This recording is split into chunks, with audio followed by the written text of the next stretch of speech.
What's going on, guys? Welcome back to another video. In today's video, I'm bringing you my Cyber Sniper build for Remnant 2. This build is a lot of fun, takes a little bit of skill, a little bit of a glass cannon build, but I added some survivability in there so that way we can take some hits on Apocalypse.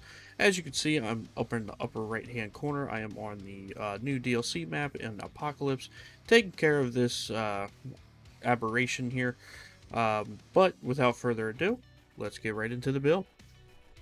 Alright, so first things first, we're going to use the Hunter as the prime archetype in this build because we are going to be using Hunter's Focus. While Focus, it reduces recoil, spread, and sway by 75% so we can hit our shots, plus also increase damage to range damage and critical chance. And every time we hit a weak spot, we will extend the duration of our skills. And then we're pairing it with Wormhole from the Invader archetype. So that way, after we activate Wormhole, our next shot does 300 plus damage. So it's, like I said, high risk, high reward. Using the Navigator's Helm with the red Crimson Guard armor, which looks badass. And then, of course, we are using the Widowmaker as our long gun for the sniper with the Boar mod and Slayer Mutator. And with the Slayer Mutator, we can increase our damage with each reload and also increase our reload speed. We're constantly going to be reloading because this is a one-shot magazine sniper rifle. And then moving on to the melee, we have the Hero Sword just for shielded strike. That way we can have some shields, just a little bit of survivability. It's a fun weapon to use. If you have the Apocalypse Sword, you can use that as well. But also I like using the MP60R with the Song of a Fear, so that way we can slow our enemies so we can hit our shots a little easier. With defeated wounds, so that way we can apply corrosive because enemies suffering from corrosive deal additional 10% damage. And then moving on to the amulet, we are using the Abrasive Whetstone. So you're probably wondering, why are we using this? We don't have anything that procs bleed, but if you use the consumable, the Pipe Bomb, which you can send out, especially during boss fights real quick, it does 30 seconds of bleeding over time. It's a great way to just start the match, throw this Pipe Bomb, get a bleed for 30 seconds, and then that way we can have increased crit chance and crit damage onto the enemy. We're also using the Ring of Flawed Beauty for further weak spot damage. We are also using the Blackout Ring so we can further increase the reload speed of the Widowmaker, because every time we shoot, we will get the max 5 stacks, which is 15% extra reload speed. And then we have Probability Cord and Zania's Malice, of course, for a crit weak spot damage build. You have to have these two. And then moving on to the traits, we have the Fortify trait, which gives us a little bit of armor effectiveness so we can take a little bit of hits. We've got Long Shot from the Hunter, Regrowth for passive healing, Strong Back so I can do a medium dodge roll with the armor that I'm wearing, Triage for better healing. We have the increased window evade from the Invader. We have Vigor for health, put some points into expertise to reduce our cooldown, and then we have points in the fitness, footwork, and glutton just for survivability so we can be quick, dodge farther, and move faster while aiming. And then of course Siphoner, so that way we can do passive healing when we're shooting those big red crit numbers. And then lastly, for our relic, we are using the Shielded Heart relic. This is great when it comes to squishy builds, and I'm using the range crit damage, range crit chance, and weak spot damage to further boost our damage.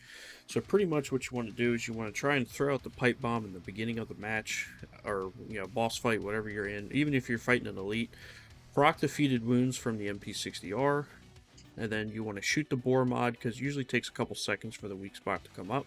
Activate the Hunter skill, and then activate Wormhole, so that way you can get a big chunk of damage.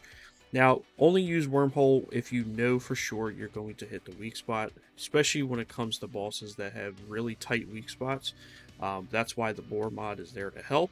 You can shoot both Boar mods if you want to, but if you come across something like Mother Mind or the Ravager, they have big weak spots. Those are great bosses for this kind of build. Just like I said, be careful. And also when you're using the Shielded Heart relic, it's great for the Invader trait because you can pop your Shielded Heart and do a dodge, and it'll activate a decoy so it can take some of the aggro off of you, so that way you can line up your shots. But I'm going to show you guys a boss, and I hope you guys enjoy it. Also, just a quick side note, you can sub out the Fetid Wounds mutator for the Twisting Wounds. That way you can apply bleeding already, and then also have the Corrosive Rounds onto the MP60R or your sidearm. That way you can apply the Corrosive debuff. That way it's you can constantly proc the Abrasive Stone instead of throwing the Pipe Bomb. You can do that as well. That is a very good substitution that you can do here. I actually used it in the Ravager boss that I'm going to show you guys here in a second.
And that's going to be it for the build video, guys. I hope you guys enjoyed this video. It was a very fun build that I had put together. I know it takes a little bit of skill, but if you're able to hit your shots, it is very well worth it. But if you guys enjoyed this video, please don't forget to drop a like and subscribe to the channel for more build guides coming your way. And I just want to say, first and foremost, thank you to each and every one of you subscribing to the channel and checking out my videos and putting them to good use. If you guys have any build videos that you guys have in mind that you want me to put together, let me know down in the comments below. And I'm hoping to get to 500 subscribers by the end of the year. You guys can help me out by smashing that subscribe button. You guys are awesome, and I'll check you out in the next video. Deuces.